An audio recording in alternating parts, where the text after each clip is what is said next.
और उनको बांटेंगे जिनको मनमोहन सिंह जी की सरकार ने कहा था कि संपत्ति पर पहला अधिकार मुसलमानों का है। मंगल सूत्र भी बचने नहीं देंगे, यहां तक जाएंगे मैं कहने। प्रधानमंत्री जी बताएं कि 10 साल उन्होंने क्या काम किया। आपने जो वादा किया था बिहार को विशेष राज्य देने का, वो क्यों नहीं पूरा हुआ? नौकरी 2 करोड़ देने का, वो क्यों नहीं पूरा हुआ?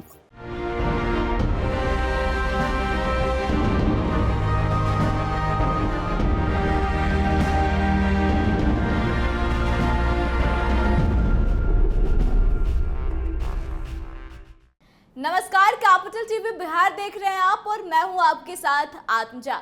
जैसे जैसे चुनाव करीब आ रहा है वैसे वैसे नेताओं के असली रंग जो हैं वो निकल कर सामने आ रहे हैं। जी हां, अपनी चुनावी जनसभा में भारत को विश्व गुरु बनाने की बात करने वाले नरेंद्र मोदी अब असल में हिंदू मुसलमान की बात करने पर उतर आए। जी हाँ, भाजपा को लेकर एक परसेप्शन है कि भाजपा हिंदू मुस्लिम की राजनीति करती है, धर्म की राजनीति करती है, लेकिन अब यह चीज खुलकर सामने आने लगी है। दरअसल शुरुआती दिनों में चुनाव प्रचार प्रसार में भाजपा इन मुद्दों पर बोलने से बचती हुई नजर आ रही थी। भाजपा की तरफ से केवल राम मंदिर का मुद्दा उठाया जा रहा था, लेकिन अब जब फर्स्ट फेज का चुनाव हो गया है तो भाजपा कहीं ना कहीं खुद को कमजोर महसूस कर रही है। साथ ही साथ भाजपा के 400 प्लस वाले दावे पर भी पानी फिरता हुआ नजर आ रहा है। ऐसे में भाजपा एक बार फिर से अपने पिच पर बैटिंग करने को तैयार है और भाजपा के बड़े नेताओं की तरफ से एक बार फिर से हिंदू मुस्लिम की भद्दी राजनीति जो है शुरू कर दी गई है। दरअसल फर्स्ट फेज में कुल 102 सीटों पर चुनाव हुआ था, लेकिन इन सीटों पर भाजपा अपने आप को उतनी मजबूत नहीं पा रही जितना उसे उम्मीद थी। इसी क्रम में कल प्रधानमंत्री नरेंद्र मोदी ने राजस्थान में जनसभा को संबोधित किया और कहा कि कांग्रेस का घोषणा पत्र माओवाद को बढ़ावा देने की कोशिश है। आप कांग्रेस का घोषणा पत्र देख लीजिए, अगर उनकी सरकार आएगी तो आपकी संपत्ति का ऑडिट किया जाएगा, मां बहनों के गहने सोने की कीमत भी लगाई जाएगी। यह कहते हैं कि देश की संपत्ति पर मुसलमानों का अधिकार है। इसका मतलब यह है कि जिनके ज्यादा बच्चे हैं उनको ज्यादा संपत्ति मिलेगी। इतना ही नहीं, नरेंद्र मोदी ने लोगों से सवाल भी पूछा कि क्या आपकी संपत्ति पर घूसपैठियों का अधिकार है। तो एक बार आप खुद सुनिए कि क्या कुछ कहा है नरेंद्र मोदी ने। आपकी संपत्ति सरकार को हटने का अधिकार है क्या? क्या आपकी संपत्ति को, आपने मेहनत करके कमाई हुई संपत्ति को सरकार को ऐंठने का अधिकार है क्या? क्या उस संपत्ति को मेरी माताओं बहनों की जिंदगी में सोना, वो सिर्फ शो करने के लिए नहीं होता है, उसके स्वाभिमान से जुड़ा हुआ है। उसका मंगलसूत्र वो एक सोने का कीमत का मुद्दा नहीं है, उसके जीवन के सपनों से जुड़ा हुआ है। तुम उसे छीनने की बात कर रहे हो अपने मैनिफेस्टो में। गोल्ड ले लेंगे, सबको वितरित कर देंगे। और पहले जब उनकी सरकार थी उन्होंने कहा था कि देश की संपत्ति पर पहला अधिकार मुसलमानों का है। इसका मतलब ये संपत्ति इकट्ठी करके किसको बांटेंगे? जिनके ज्यादा बच्चे हैं उनको बांटेंगे। घुसपैठियों को बांटेंगे। क्या आपकी मेहनत की कमाई का पैसा घुसपैठियों को दिया जाएगा? आपको मंजूर है ये कांग्रेस का मैनिफेस्टो कह रहा है कि वो माताओं बहनों का सोने का हिसाब करेंगे, उसकी जड़ती करेंगे, जानकारी लेंगे और फिर उस संपत्ति को बांट देंगे। और उनको बांटेंगे जिनको मनमोहन सिंह जी की सरकार ने कहा था कि संपत्ति पर पहला अधिकार मुसलमानों का है।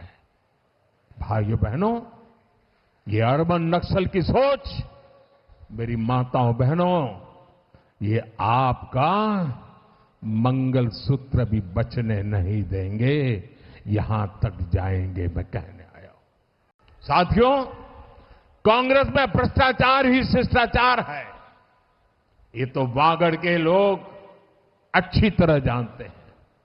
कांग्रेस के शासनकाल में युवाओं के सपनों के साथ खिलवाड़ किया गया।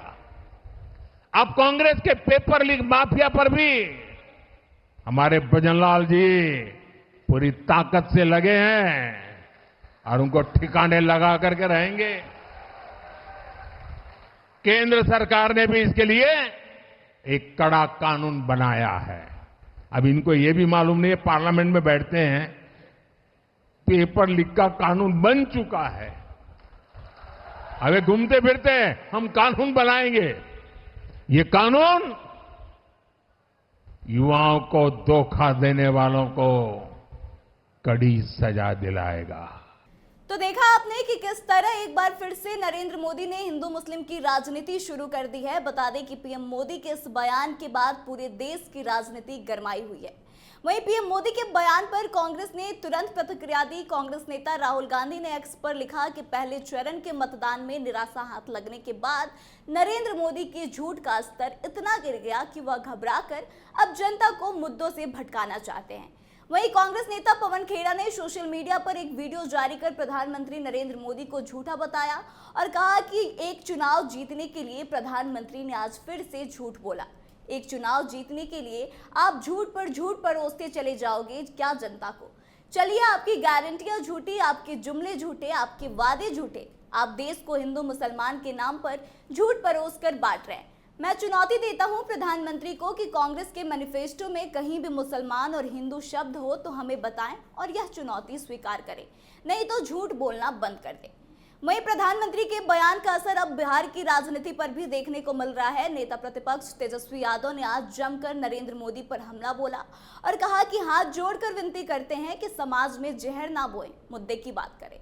पीएम बताएं कि 10 साल क्या काम किया। जैसे जैसे हार सामने दिख रहा है, ये लोग हिंदू मुस्लिम कर रहे हैं। तो एक बार आप खुद देख लीजिए कि क्या कुछ कह रहे हैं तेजस्वी यादव। प्रधानमंत्री जी से हाथ जोड़ करके अपील है, मुद्दे की बात करें, नफरत और समाज में जहर ना घोले और देश का बहुसंख्यक आबादी जो है बेरोजगारी से, महंगाई से, गरीबी से, खराब अर्थव्यवस्था से और अग्निवीर जैसे योजनाओं से त्रस्त हो चुका है।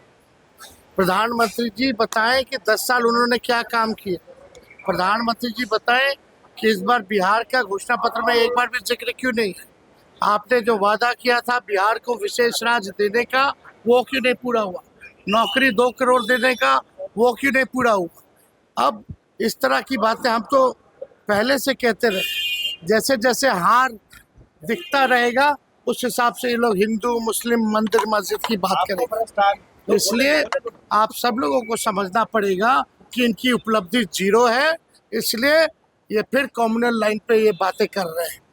तो ये बहुत ही गलत बात है। बेरोजगारी, महंगाई, गरीबी, पलायन, बिहार के लिए विशेष राज्य का दर्जा, विशेष पैकेज, किसान की बात करें प्रधानमंत्री जी, मजदूर की बात करें प्रधानमंत्री जी, ये अग्निवीर योजना क्या है, इसको क्यों नहीं खत्म कर रहे।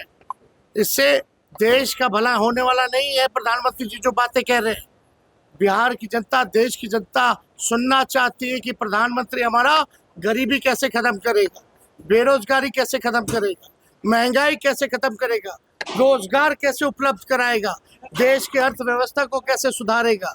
ये है असल मुद्दा। तो देखिए, जैसे जैसे चुनाव की गर्मी बढ़ती जा रही है, वैसे वैसे राजनीतिक बयानबाजियां भी तेज हो रही है और भाजपा की तरफ से एक बार फिर से अपने पुराने पिच पर बैटिंग करने की कोशिश जारी है। हिंदू मुसलमान के मुद्दे को उठाया जा रहा है, जिसको लेकर पूरे देश की सियासत काफी गरमाई हुई है। तो आप इस पूरे मामले को किस तरह से देखते हैं और जो बयानबाजी अब फिर से नरेंद्र मोदी की तरफ से शुरू की गई है, वह किस हद तक सही है? आप कमेंट करके अपनी राय जरूर बताएं। वीडियो अच्छी लगी हो तो शेयर करें और आगे की तमाम खबरों के लिए बने रहे हमारे साथ। देखते रहे कैपिटल टीवी बिहार। धन्यवाद।